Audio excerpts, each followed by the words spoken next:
Geez, I'm glad to see you, Kevin. Do you want to come in and sit down? No, thanks, Doreen. Look, I've just got something to say. What's up? Oh, nothing. Nothing. It's just that I think we're getting a bit too serious. How do you mean? Oh, we're getting too serious, that's all, you know. It's all happening too fast. Look, I don't think I'm ready to settle down. It's all because of what happened at lunchtime, isn't it? No, it's got nothing to do with that. It's just that, like I said, you know, it's happening too quickly. I think that maybe we shouldn't see each other for a while. Sure, Kevin. Look, maybe in a month or so... I think you've said it, Kevin. Let's leave it at that.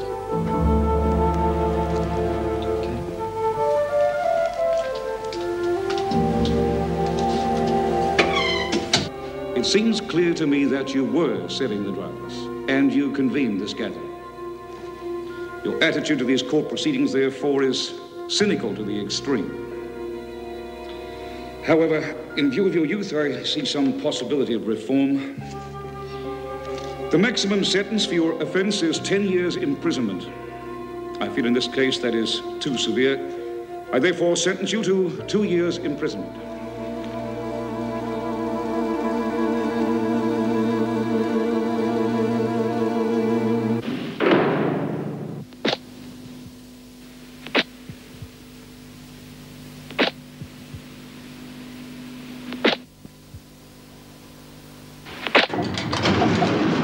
There's a limit to how much sympathy we give her.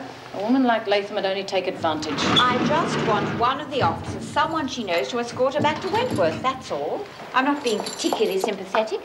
Postnatal depression's a very real thing. Which means she could be difficult to control. Possibly. She won't like having to leave the baby. If it's sick, it should be in hospital. Surely she can see that. It doesn't make it any easier on the mother. Well, I'll see that she gets here all right.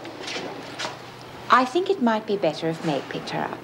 I'm quite capable of handling the situation, Mrs. Davidson. I'm sure you are. I was just thinking that Meg being a mother... I can understand the problems just as well. I will not stand on that bloody arm. You do as you're told. Try it. You can't do anything more than that. You're only making it harder on yourself, Gilmore. Get your hand on me, you bitch! Oh, let her get it out of her system. You bet I will.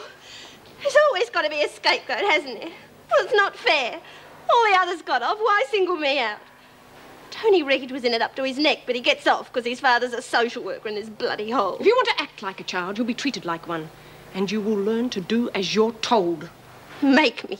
Screw! You will do as you are told, or you will spend the first few nights in solitary, and believe me, that is not very pleasant. If I ever hear you speak to an officer in that tone again, I guarantee you will not be treated as a child. Is that clear? Now you will move to that line without another word.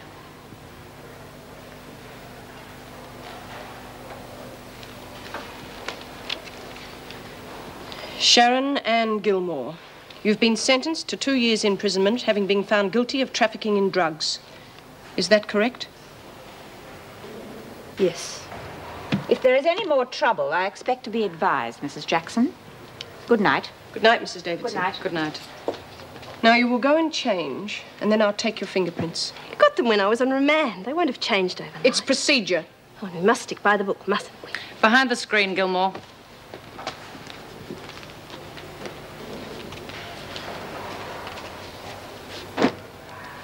Lift your arms.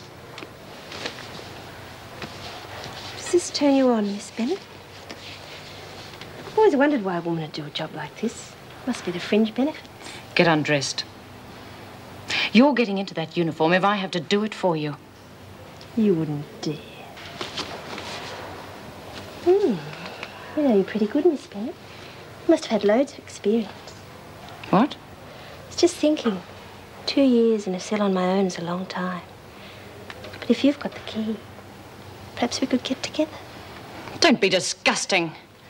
Is everything all right, Miss Bennett? Miss Bennett's been working around women too long. She's starting to turn. We know all about you, Gilmore. It won't work. Now, if you don't get that uniform on, I'll put you on report.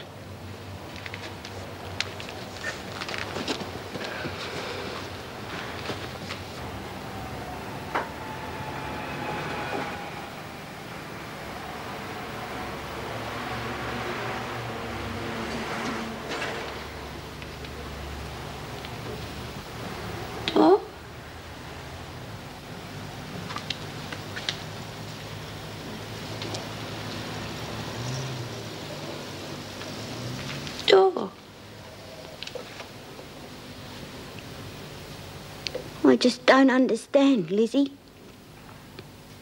We were getting on all right, and he knew all about me. And suddenly he said we're getting too serious. He's not worth 2 bob. Leads you on and then dumps you. Kevin's not like that. Yeah? Well, he's not worth tearing your guts out over. What did I do wrong, Lizzie? Nothing. You're just too good for him, that's all.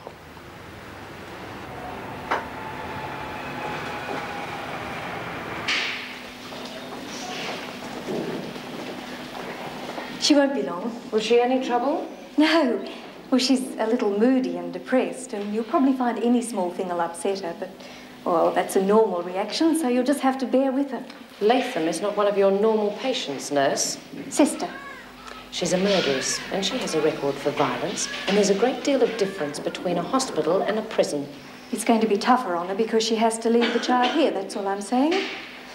She should think herself lucky. Prison's no place for a baby. Ready? Right, let's visit Elizabeth, shall we? I'm sorry you won't be able to pick her up, but once she's out of the humidity crib, you'll be able to visit her as much as you like.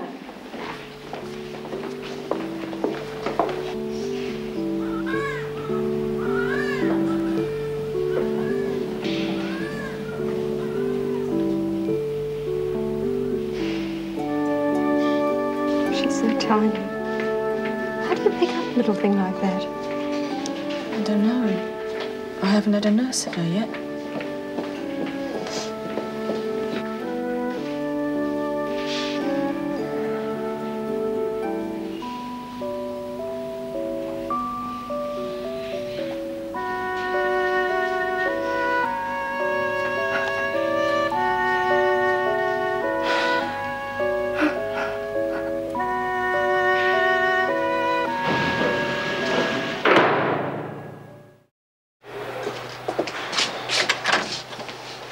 Can you spare a moment, or do I need to make an appointment? About Carolyn Simpson, right?